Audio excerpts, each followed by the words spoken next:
বিসমিল্লাহির রহমানির রহিম। আসসালামু আলাইকুম। ২ টা সবচেয়ে বড় ডেভেলপমেন্ট সামনে আসছে। পুরা পৃথিবীর মুসলিম ঈদুল আজহার প্রস্তুতি নিচ্ছে। এর মধ্যে ইন্ডিয়া নতুন ড্রামা শুরু হয়ে গেছে। পাকিস্তান বর্ডারের থেকে মাত্র ১০০ কিলোমিটার দূরে ইন্ডিয়ান মিলিটারি আসলে এক্সারসাইজ শুরু করতে যাচ্ছে এবং জায়গার নাম হচ্ছে West of Rajkot. Karachi city খুব কাছাকাছি এবং ইন্ডিয়া যুদ্ধের প্রস্তুতি নিচ্ছে কিন্তু। হঠাৎ করে এই মিলিটারি এক্সারসাইজের নিউজ আসে এবং Indian military air space reserve করে ফেলছে অলরেডি এক্সারসাইজের জন্য। এরপরেই তারা নোটিশ জারি করছে যে সিভিলিয়ান এবং কমার্শিয়াল কোনো প্রকারের এয়ারক্রাফট নির্দিষ্ট এরিয়ার ভিতরে উড়ানো যাবে না এবং সিভিল সবাইকে ইনফর্ম করে দিচ্ছে তারা।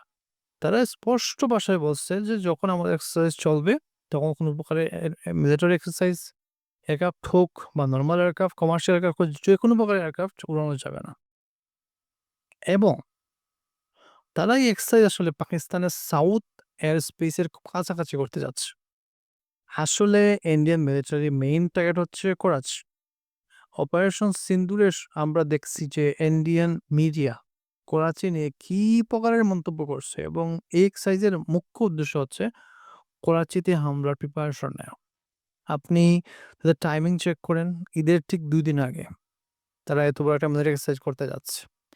তাদের উদ্দেশ্য হচ্ছে যে তোমাদের ঈদও চলতে থাকবে, এদিকে আমাদের অ্যাটাকটা আমরা করে দিব। কারণ তারা চিন্তা করতেছে ঈদের সময় সবাই কিন্তু বিজি থাকে এবং আমরা এই সুযোগে পাকিস্তানে হামলা করব।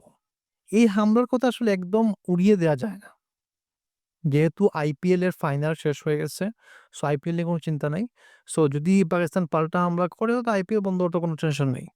পিএম মোদি থেকে শুরু করে ইন্ডিয়ার টপ জার্নালস জেনারেল যারা আছে সবাই কিন্তু অলরেডি কথা বলছে ২য় অ্যাটাক নিয়ে এবং অলরেডি কনফার্ম যে পাকিস্তানে ২য় বার হামলা হবে।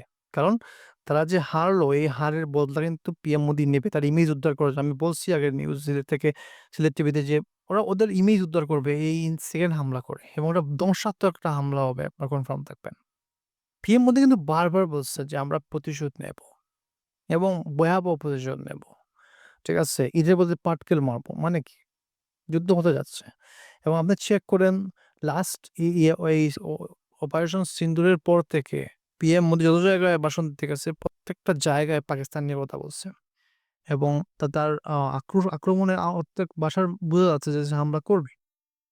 ইন্ডিয়া আসলে ইসরায়েলকে ফলো করতে যাচ্ছে। ইসরায়েল যখন কোনো ইসলামিক কান্ট্রিকে হামলা করে তখন তারা ঈদের সময়টা বেছে নেয় এবং এক্সারসাইজ করে ওই সময় ঈদের ঠিক আগে এবং ঠিক ঈদের সময় হামলাটা করে দেবে। এটা একটা জাহিলিয়াত কারবার তাদের এবং সেই একই রাস্তা কিন্তু এবার ইন্ডিয়া ফলো করতে যাচ্ছে এবং খুব তাড়াতাড়ি আসলে পাকিস্তানে হামলা হবে। আজ এ পর্যন্ত। আসসালামু আলাইকুম।